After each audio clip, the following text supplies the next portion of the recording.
আমার বাবারা সব কোথায় চলে যাচ্ছে, আমি আর কি করব। সব মায়ের মতোই এই মাও ছেলের প্রতীক্ষায়, কিন্তু এখনো জানেন না আর কখনো মা বলে ডাকবে না ছেলে। মঙ্গলবারের পর কেটে গেছে বেশ কয়েকটা দিন।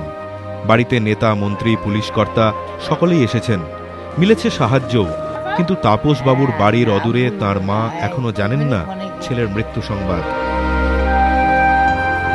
তাই মাঝে মাঝেই ছেলের ডাক নাম ধরে ডেকে উঠছেন, মা। আমার বাবা কই? নতুন বাড়িতে উঠে গেলেও রোজ দুবেলা নিয়ম করে মায়ের কাছে যেতেন তাপস বাবু। মায়ের দেখভাল, খাওয়া দাওয়া, পরিচর্যা সবই সারতেন একা হাতে। কিন্তু কয়েকদিন ধরেই সেই নিয়মে বাধা পড়েছে। খুঁজে বেড়াচ্ছে ছেলেকে। হ্যাঁ, দেখা হচ্ছে না। আমার বাবা কই?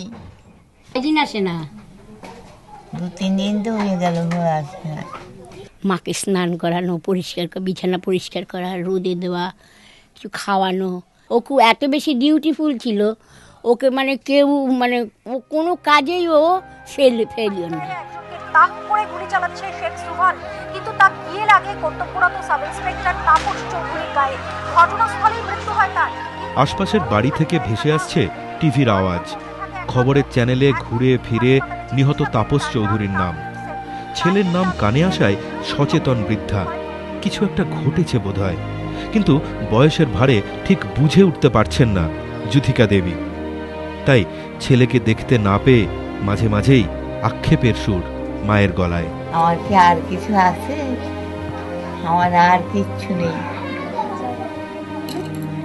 আমার তো আর কিছু নেই, আমি কারে বলবো? সঞ্চয়ন মিত্র, এবিপি আনন্দ, কলকাতা।